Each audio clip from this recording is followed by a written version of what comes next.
Yeah, I mean, we chilling out here with Sid Wilson, aka DJ Starscream of Slipknot. Just chilling here. What's up? We're here at the Moonbase Studios, Venice Beach, California. Moonbase Studios like a traveling studio. I got studios all over the place, you know what I mean? So it's like in Transformers. They like Moonbase 1, Moonbase 2. You know what I mean? Anyway, man, let's get to the point. But like I asked you earlier, dog. Yeah, man, Starscream. How'd you get that name? Okay, so Transformers, my favorite cartoon growing up, right? Okay, then he is my favorite character, but that's not what made me choose that name. Just coincidentally, he was my favorite character. But the first scratch I learned to do was a Transformer scratch. Mm-hmm. So I was like, that's dope. You know, someone showed it to me. I was like, that's dope. And I was like, that's my favorite cartoon. You know, I was like, that's awesome. There's a scratch after it. So I started thinking, and I was like, man, that's a fast ass scratch. Back then, Transformer scratch before the curve adjustment. So when did you start? Crossfaders and shit. 90, I started DJing. Okay. Like 90, 91, you know. And I didn't start scratching though for like 2 or 3 years. So I learned to mix first. I wanted to match beats first before I learned how to scratch. I just thought that was important, like to learn the beat matching before scratching, you know. Oh yeah. So I could blend all the music properly, and you know, because I've seen people train wreck, and I was like, that's horrible, that's horrible, that's horrible. I don't ever want to do that. I don't want to do that live ever. Ooh. You know, like train wreck. Oh man, like oh man, oh man. There's a lot that's scary. Like I said, I haven't done it before. You know, I think I've done it once early in my career before, but anyways, so first scratch I learned was Transformer scratch, and I was like, that's super fast scratch. At the time, it seemed like the fastest scratch, so I wanted to be the fastest Transformer. And then my favorite character on Transformers was Starscream, who also happened to be the fastest Transformer. So it was kind of like, I don't know, all those things kind of lined up for me. You know what I mean? It was like, it's like God was speaking to me. You know what I mean? It was like, you know, this is your favorite cartoon. This is your favorite character in the cartoon. He's the fastest one. And this is a scratch called the Transformer scratch. Wow. It's your first scratch you learned. You know, so what are you going to call yourself? You know? Yeah, definitely the Stars. I was like, Starscream, thank you. Like, that's cool. So how long did it take you to learn that scratch? I don't know. I got it pretty quick because when I learned it on a Switch. Because I had the GLI. Ooh. You know, the GLI, and the wideband EQ, and like, that was like the old school scratch mixer, believe it or not. It was a long board like this, rectangular. It had a either 5 or 7 band fader EQ. And fader EQs are awesome, man, because they old school DJs use them to filter and sweep. So you can do natural filters and sweeps with them. And that was before you had it on your Serato or Tractor, one knob. You know? You had to move 5 or 7 faders at the same time to get a filter. But the GLI mixer was dope, man. That was it had sideways switches. So it felt like the crossfader, you know, but it was a switch. So I could move it really fast, you know what I mean? So that was like, for me, I don't know, I started picking it up fairly fast, I guess. But at first it was just like, just real kind of slow, simple. I mean, it seemed fast to me back in the day. But then I started being able to do the, you know, doubles, triplets, you know. So then that was when it really, you know, it just started picking up for me. I was like, dang. Okay, you say you're a member of Slipknot, correct? Yeah, a member of Slipknot. Okay, nine guys. So how long? Number 0. We all got numbers. Okay, now I'm curious about that. How did you get into that group? You were saying get into that group, and yeah, just start with that. Yeah. That group. Well, I was hanging out with the bass player, Paul. He would work the door at this hip-hop club, Friends Club, that our buddy Frank and Andy owned. And so I would go down there to see my friends that were DJs play, you know. And Paul would be at the door and hang out with him, and like he would go, you know, he'd be like, "I'm gonna go get a drink, watch the door," and he had like a 22. He gave me a 22 pistol. Okay. So he would, you know, go get a drink or have to go take a piss or something. You know, normally I could go get a drink for him. You know what I'm saying? But you know, people don't always come back to the door.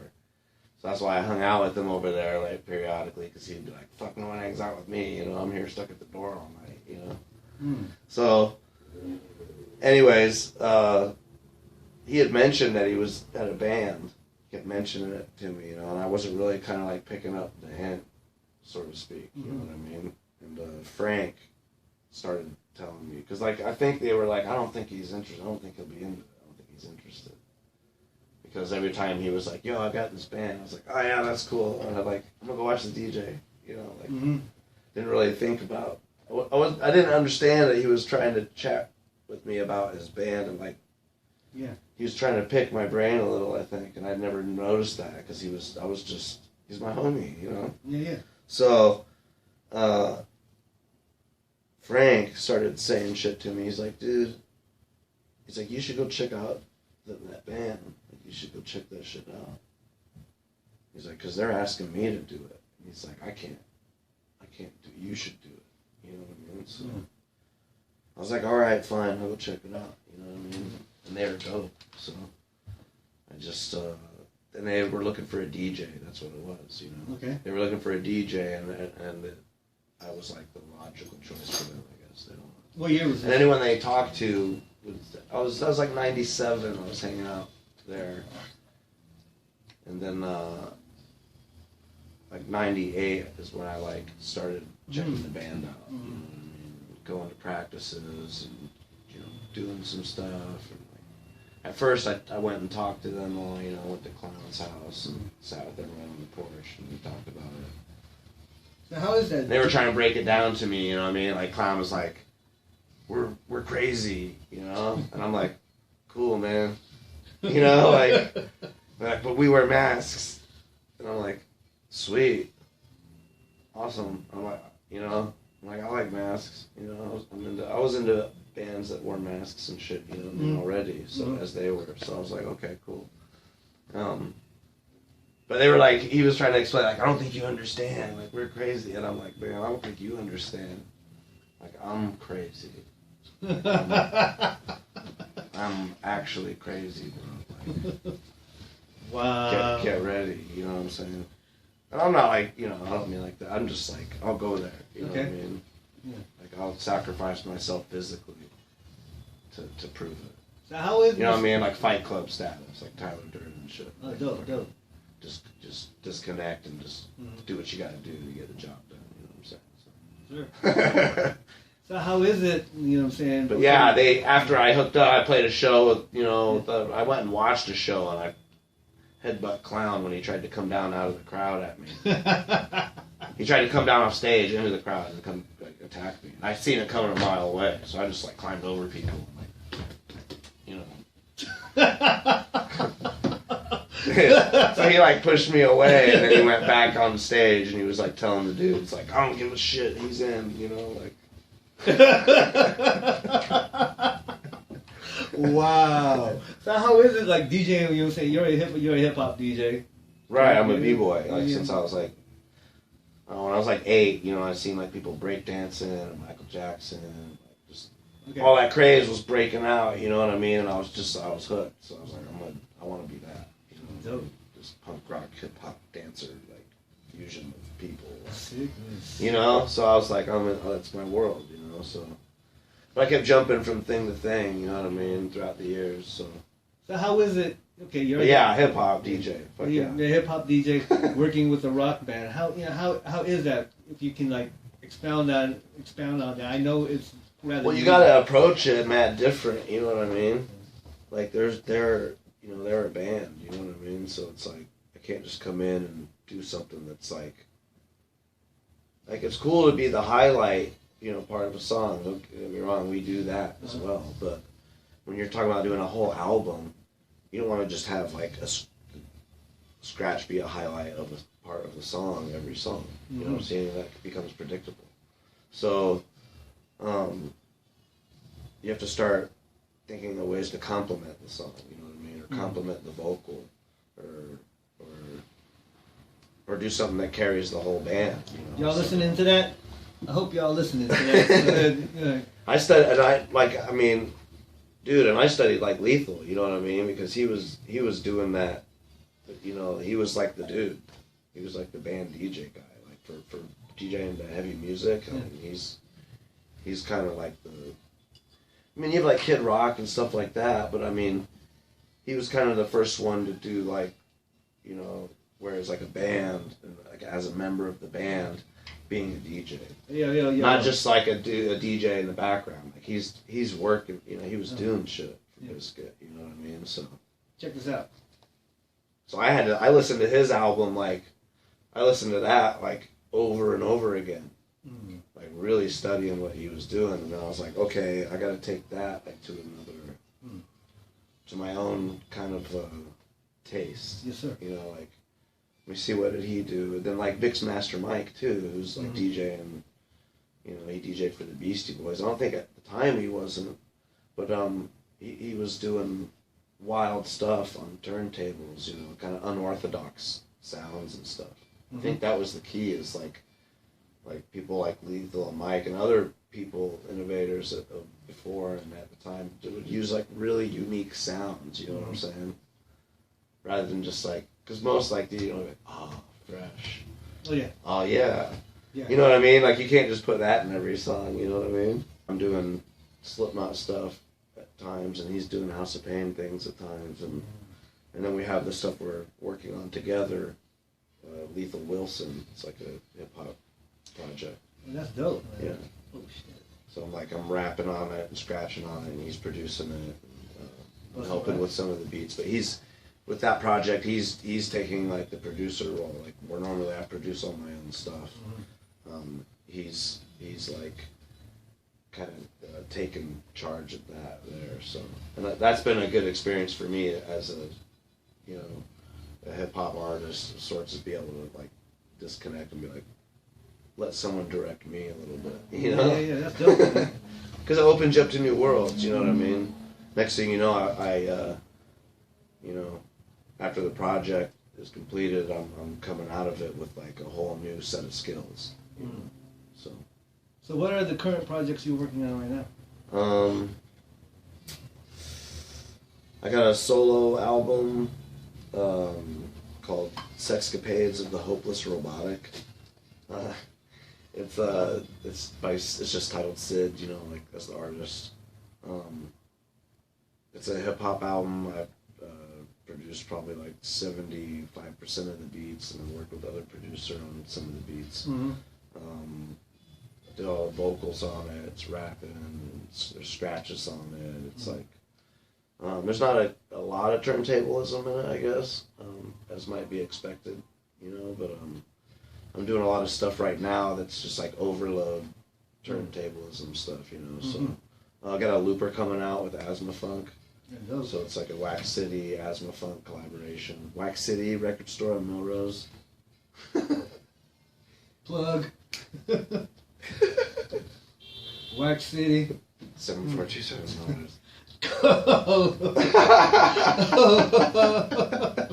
Oh shit. 7-inch Full Metal Scratch It. Glow in the dark, like the first one. Dope. But it's 7-inch, so it's compressed. There's not going to be all the sounds. They're going to be your favorite sounds from that record on there. How about that? And then, yeah, I'm trying to do a few 7-inches, but that one for sure, I can like say that's one. When's the release of that? Man, it's going to take a minute. It's going to be a minute. Okay. Probably like, I'd say at least 2 months. You're about to go on this big tour through Asia with Jesse Dean and everything, going down to, I seen one of the hits is Osaka, right? Yeah, we're going to Japan, we're going to Osaka first, and then Tokyo, and then Taipei, and then Manila. Yeah. Wow, that's going to be really sick. So, yeah, I mean, turntablism, and especially portablism, it's like blowing up, like worldwide, really. You know what I mean? Like, anywhere where there's DJ communities, like that shit's like taken over. I mean, the convenience of it, just taking it out of your. So what do you think about it? So what do you think about portablism? What do you think? I love it, man. It's like, I mean, basically you could just, you know, you look at a portable deck today, a 7-inch portable deck, and then I have a picture of Kubert's QFO. You know what I mean? And that's pretty much like that has evolved to what that is now. You know what I mean? And that was the thing, as the QFO came out, it's like fucking everybody wanted one. You know what I mean? Everybody. Like, if you were scratching, like, you wanted that thing bad. Yeah, but it wasn't. But it was expensive, man. Yeah. It was expensive. At the time, it seemed portable. Because, I mean, I was using, like, you know, you get, like, the cigarette lighter plug for your car. Yeah. With the AC plug, and then I was doing that, taking it in my car. So I would play through my car stereo with it, you know. And then, and for me, that was portable. I mean, in comparison to, like, taking a mixer and a turntable, and another turntable and a crate of records or whatever, and it's like, I'm just trying to cut. It's like that was like amazing, you know. Oh yeah. Yeah. Yeah, portable is like with the equipment now. It's definitely more affordable to people. Yeah. Cats, because yeah. When they first came out, that's what I heard everyone saying. They're like, "Oh, it's like a mini QFO," and I was like, "Yeah, dude, this is dope." When they see you on stage, the spectators, you people, here, what can they expect to see? Man, I mean, it depends on where you catch me and what type of show it is, you know what I mean? Because, I mean, I don't know, you might see me at a club and I'll be doing, like, straight, like, dance music, you know what I mean? Or you might catch me at an event in England and I'll be doing, like, jungle, like, straight, like, hard step, like, reggae jungle, you know what I mean? Like, old school hard stepper stuff. And, I mean, you know, I might be doing hip-hop, I might be rapping. I might be jumping around on stage with gold teeth, like, acting a fool, you know? Yeah. Or I might just be sitting in a chair, like, scratching the whole time, you know what I mean? And just playing beats. Maybe not even mix the beats, you know what I mean? Just like, what is it? I like calling them the hip-hop mantras. Okay, what does Starscream think about when he's scratching? When you're scratching, what do you think about? Some people say they're rapping, they're rapping. I heard some people say they're singing. What do you think about it? Weird. Yeah. Singing? Yeah. People? Damn, that's crazy. Yeah. And I heard that from a very notable turntablist. I never even paid attention to what I'm thinking about when I'm scratching. I'm just talking to myself. I'm like, that's fucking dope. You know? Like, I don't know. Really, man, yeah, I'm just kind of talking to myself. It could be anything. Usually it's about the scratching. You know, like how cool it is. And just how dope it is. And like, you're like, oh man, I really nailed it that time.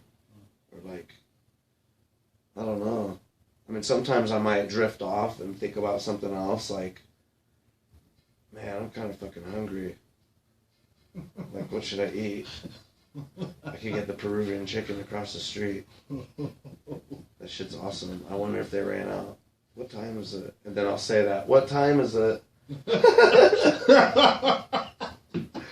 Oh, yeah. Because I'm not trying to stop scratching to look at my phone to see what time it is. What kind of music inspires you, you know? Oh, man. To scratch. To scratch? To scratch, or just moves you in general, you know, just as a musician. I mean, all music inspires me. I love all music, man. I mean, it doesn't mean I'm gonna, like, by saying that, I'll say, like, okay, yeah, I listen to classical music. Does that mean I like all classical music? I don't know. But, you know, I like certain stuff, you know. It's got to strike me the right way, too. You know, I might say, yeah, I like Mozart, but it doesn't mean I like every one of Mozart's songs, you know what I mean? There might be something by Bach that I really like, too, you know. But, so it's got to be, the track's got to be fucking, I don't know, it's got to move me somehow, you know what I mean? But yeah, I'm not really biased to any genre, you know what I mean? Mm-hmm. Jazz always seems to make me want to, like, really bust a scratch. Some kind of up-tempo shit, you know, upright bass, you know, like, upright bass guitar. Mm-hmm. The shit gets me fucking wanting to cut. I think this is an important question to know about actually right now. How important is flow to you? That's really good, man, because it's, yeah, you want it to be fluid, you know. I think flow's good because it's like breathing, you know what I mean? That's what I'm always trying to remind myself when I'm scratching, like, breathe. Sometimes I say that to myself too, breathe. Because I just breathe in my nose and out my mouth, you know. Like, mm-hmm. And if I can breathe at half the pace of whatever I'm doing, then it can really come into focus, you know what I mean? And it's like, yeah, flow's like, it's like water. It's dope. I think that's what allows comfortability, like, mm-hmm. you know, because you could be really, when you're scratching, you can be really tense. You're trying to learn new stuff. And when you don't have the muscle memory yet, you'll be really like, and then it's hard to breathe normal because your body is kind of working hard. Little muscles all over the place, all over your back. So that's like, yeah, flow's super important. I haven't asked nobody this question yet. How important is exercise when you're trying to develop your muscles? Oh man, yeah, that's a really good one for me right now because I've been fucking lazy. Exercise is great, man. Not saying you gotta go be a fitness nut to scratch. You know what I mean? Like, scratching's for anybody. You know what I mean? So like, don't feel like you gotta be an athlete just to go and do it. You know, even though, I mean, yeah, it's gonna help. You know what I mean? It's gonna help you for sure. Yeah, a lot of people take it for granted, I think. You know what I mean? Because there's a lot of weird articulation and things you can do that are like, it has to do with so many like tiny crazy muscles all throughout, like mm-hmm. your arm and shoulders and back, and they get strong and defined. I mean, they're powerful. You know what I mean? You try play mercy with some of these guys, and you're gonna lose. You know what I mean? Like, crumple your hand into like a little thing of tinfoil. But yeah, man, that's super important. I like jumping rope. Mm-hmm. I do jump rope because the longer I can do that, the longer I can do almost anything. You know, it's good for like building stamina and endurance. I think exercise is good for anything really. That's a plus for sure. I'm glad you asked me that question today because I've been like, my jump rope's been clay. It hates me right now. It's collecting dust. Ain't no friend of mine right now. I was like, it is a really important thing for me because I exercise all the time usually, but you know, it's a typical excuse to get on the winter, right? Christmas. Yeah. Chocolate. Snacks. Oh yeah. The next one is a typical question that I usually ask. What do you got advice you got to say to the new turntablists or even some of the pros out there when they flow, when they when they scratch? Just, you know, just typical words of knowledge, man, you know. Yeah. Man, I don't know. Breathing for sure. That's like one of the most important. You know, I've said that once already, but yeah, breathing's like super key, man. Super key. And then just practice, you know, commitment. You know, you gotta commit to it. It's like anything else, you know, it's like if you don't do it for a while, can you still do it? Yeah, but you might not do it as well as you were doing it, you know. Mm-hmm. It's like just like anything. It's like riding a bicycle, you know. It's like if I stop riding a bike for a while, can I still ride it? Yeah, sure. I'm gonna get on there and I'm gonna ride the bike right away. But can I ride with no hands and like, you know, texting on my phone and playing with my headphones and whatever, because I'll ride with no hands on my bike, no problem. You know what I mean? But if I stop riding my bike for a while, I can't do that right away. Very true. So practice, man, for sure. What was it? I think I heard Q say this first time was practice for 4 hours a day. If you practice at least 4 hours a day, you'll be one of the best at what you do. If you practice it 4 hours a day. Straight. In a row. You're hearing it from another professional, y'all. I'm pretty sure that's who I heard say that, Q. That's like, that like burned in my head forever. I was like, damn, dude, I'm gonna practice 8 or 9 or even 13 hours a day now. You just doubled the time, fellas. You know what I mean? I heard that's like, he said that, so I'm like, that I gotta go like 3 times that, twice that at least. Gotta do at least twice that a day. He's probably doing 4 times that a day. You know what I mean? I'm like, shit, he's doing more than 4. SCRNSHUTV.com. See the one with Jesse Dean and Qbert. Well, now you're about to see one with Starscream. You know? Shit, man. I guess, as far as your band goes, you working with your band and everything. When's the next tour for Slipknot? When are you guys gonna be doing? I'm not even sure, man. There's always something in the works, you know what I mean? But we basically finished an album cycle, so we usually take a pretty long break before we go do anything, you know. But I mean, you'll know as soon as it happens. It'll be all over, announced everywhere. People will be freaking out. Yep. Cheers. My man got some weed. You want some? Anyway, speak upon that, because there are you cannabis tokers out there. Yeah. What you were saying? What's the best weed that you smoked? Zero. Zero. Zero. That's what it's called. Yeah. Coming soon. You hear that? This Odyssey backpack. I'll set it up first, and then we'll come back. Sounds good. But here, I want to show you this bag. This is by Odyssey. This is the portable backpack. This is for portable scratching. So, open the top here, and this is a see-through pack here. So, you got my needles, extra needles in here. You know, hair tie, so my hair's not in my face. Are those portable needles? Yeah, portable needles. And then my brain, just in case, you know, I don't want to lose it, so I keep it right here where I can see it through this thing. But you can keep your cables in here, anything you keep in here, you know, the recharger for my phone, battery pack, so I can keep my beats going on my phone or iPod. Replacement needles, you know, headphones in the spandex pack right here. There's a vinyl vault inside right here. Got my 7-inch records in there. You can fit 10s, even 12s will fit snug in there. What do we have in here? You know, cut and paste records. I got Mike Tyson on one here. I got Cut a Lot. You know, some finger licking. Miami bass. Got turntable training wax. You know.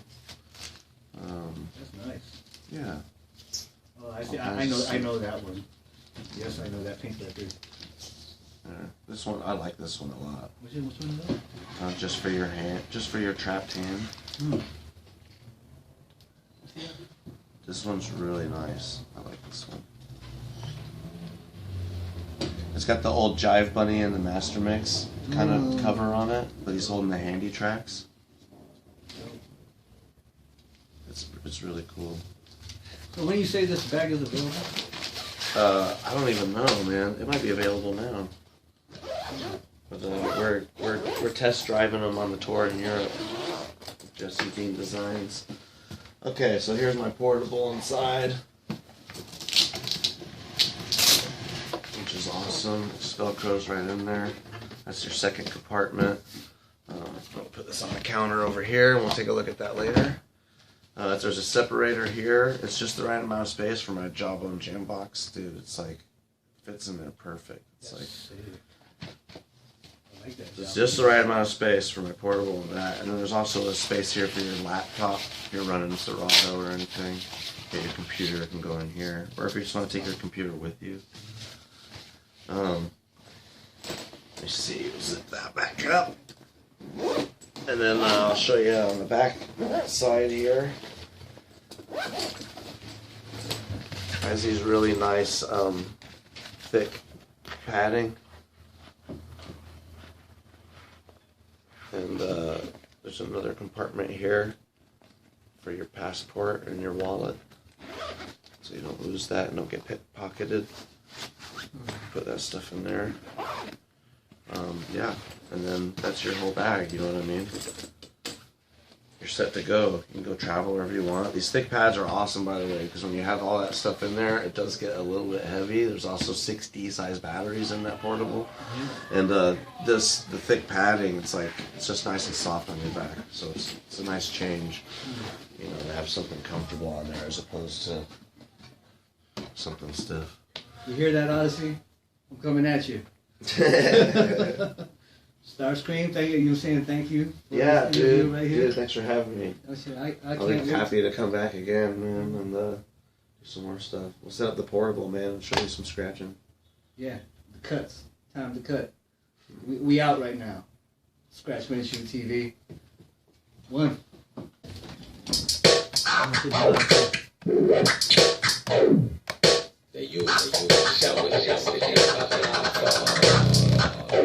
Going live.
7 minutes.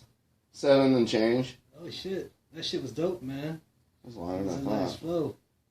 Yo, you been watching Starscream with Slipknot? And myself, Edmarz, just chilling over here over at Moonbase. Cooling. Captain Hook finger bangs. Oh shit. You hooked that shit. I'll show it right now. Okay. You'll see a new scratch right now, y'all. Did you see it? Did you see it?